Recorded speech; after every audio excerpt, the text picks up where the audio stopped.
Myslím si jedno jméno a pokud si ho budeš myslet taky, tak vypadáváš.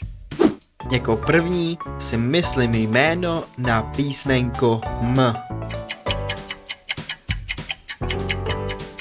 Já si myslel jméno Mirka a pokud jsi smyslel to samý, tak vypadáváš a nemůžeš pokračovat dál. Máme tady další jméno a tentokrát je to jméno na písmenko L. A já si myslím jméno Lily. Promiň Lily, ale pokud jsi smyslel tohle samý, tak vypadáváš a nemůžeš pokračovat dál.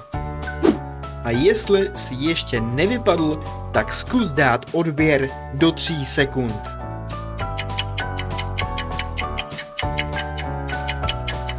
A máme tady další